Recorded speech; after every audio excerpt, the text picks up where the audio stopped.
Mergulhando no universo do direito. Entrevistas com especialistas no assunto. Direito no ar.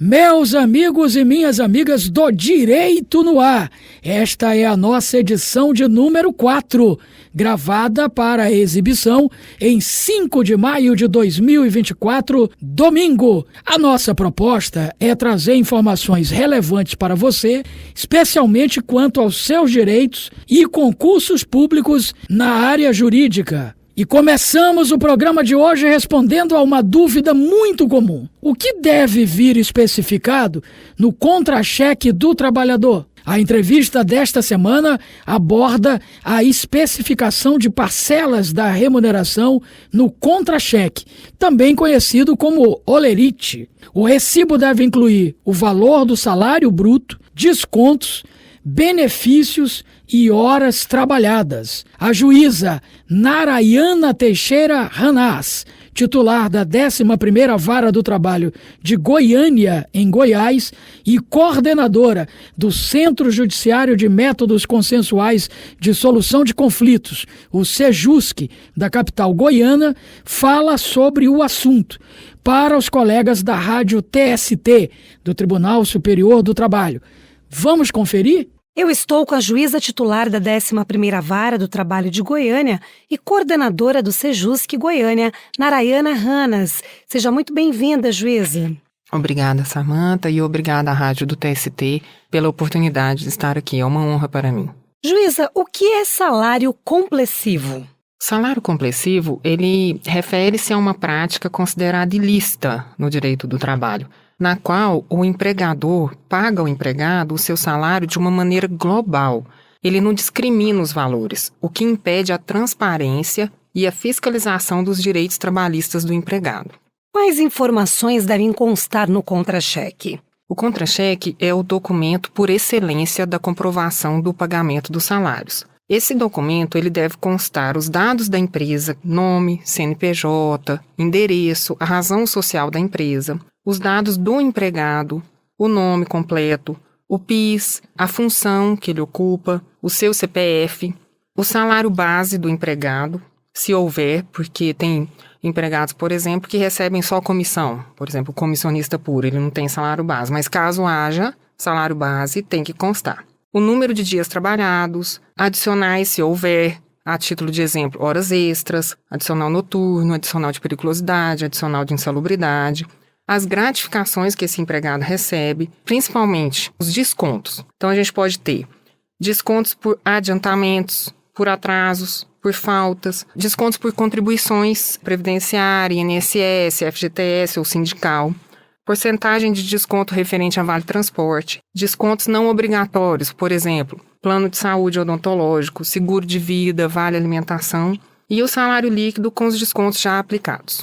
A empresa é obrigada a fornecer o documento de forma física? Bem, os contra-cheques eles podem ser, atualmente, tanto físicos quanto digitais, sendo válido o uso de ambos os formatos. A forma física tradicional, ela costumava ser a mais comum.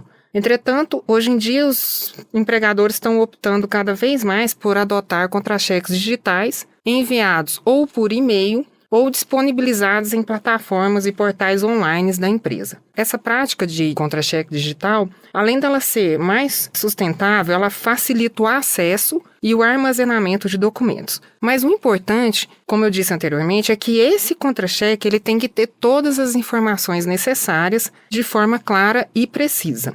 E só um detalhe, no caso dos contra-cheques digitais, o recibo de pagamento é o comprovante do depósito. Para pessoas que trabalham de forma intermitente, o contra-cheque pode ser fornecido de forma bimestral ou semestral, por exemplo? Não, principalmente depois da reforma trabalhista. No caso de trabalhadores intermitentes, o pagamento da remuneração deve ser efetuado imediatamente após o término da prestação de serviços. Além disso, a empresa ela deve realizar um registro detalhado da jornada de trabalho do empregado intermitente. especificando o valor da remuneração de cada serviço prestado. Então, esses contra-cheques de trabalhadores intermitentes devem ser fornecidos de forma a documentar e detalhar os valores recebidos, e cujo ciclo de pagamento não pode ser superior a 30 dias. Caso a empresa não forneça o contra-cheque, como o trabalhador deve proceder? Bem, quando a empresa não fornece o contra-cheque, o trabalhador ele deve inicialmente procurar o recurso humano. Se a questão persistir, o trabalhador pode formalizar uma solicitação por escrito, procurar auxílio sindical ou jurídico e, se necessário, denunciar a situação aos órgãos competentes como o Ministério do Trabalho. É fundamental que se assegure esse acesso às informações. A senhora gostaria de acrescentar alguma informação sobre o assunto? Como o contra-cheque é considerado documento por excelência da comprovação do pagamento das verbas de caráter alimentar ao empregado, a empresa que não fornece o contra-cheque, ela comete ato ilícito. E ela deve reparar o empregado nesse aspecto, podendo até ser condenada por dano moral, que, aliás, nesse caso, pode até ser presumido. E, além disso, a empresa que não fornece o contra-cheque, seja ele físico ou digital, ela também pode pagar uma multa que o sindicato impõe, uma multa prevista em norma coletiva, e também pode receber a fiscalização do sindicato e do Ministério do Trabalho. Eu conversei com a juíza titular da 11ª Vara do Trabalho de Goiânia e coordenadora do Sejusc Goiânia, Narayana Hanas. Juíza, mais uma vez, muito obrigada pela sua participação no nosso programa. Eu que agradeço a oportunidade, mais uma vez, repito, foi uma honra estar aqui. E para finalizar o programa de hoje, vamos abordar uma questão que tem sido muito tratada na atualidade, que é o tal do assédio moral no local de trabalho. A reportagem especial desta semana, do Pablo Lemos, da Rádio TST, é sobre metas abusivas. Saiba como cobranças excessivas no trabalho podem prejudicar a saúde das pessoas e inviabilizar os objetivos organizacionais. A sobrecarga também é associada a episódios de assédio moral e a degradação do ambiente de trabalho. Vamos acompanhar? Imagine só trabalhar em uma empresa com esse tipo de cobrança. Por que está demorando nesse atendimento? Tem que finalizar logo, tem que atender, tem mais gente na fila.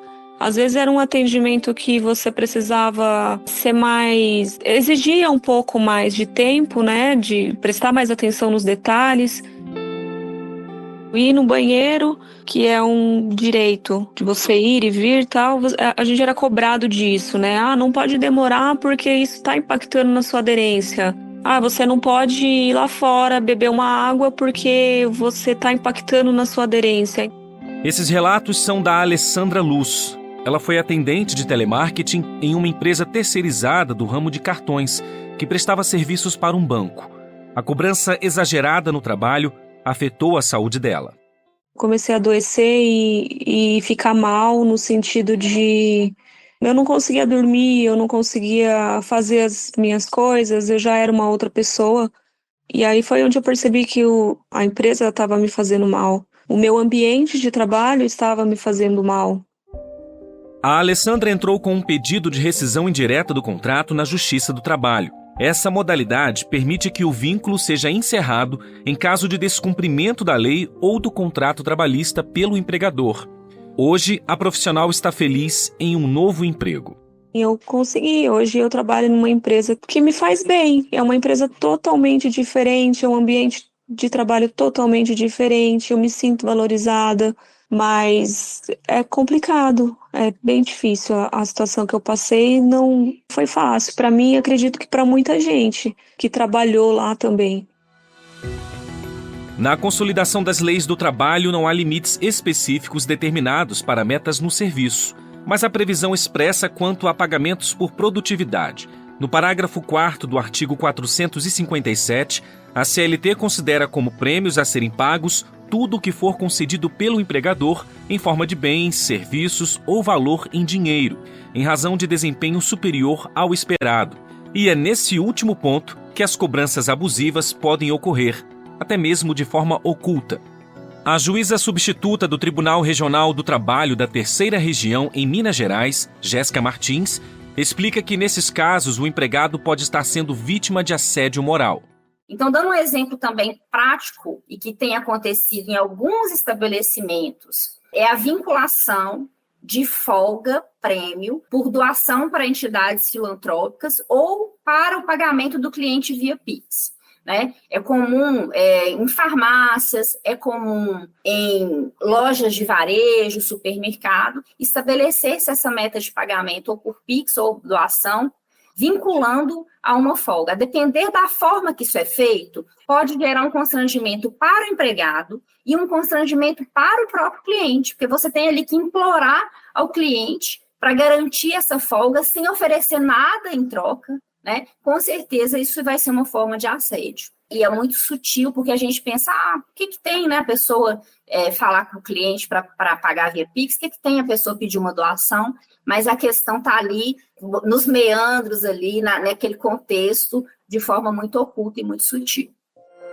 Cerca de 25 mil processos com o tema assédio moral foram recebidos por toda a Justiça do Trabalho entre janeiro e junho de 2023, segundo dados do TST.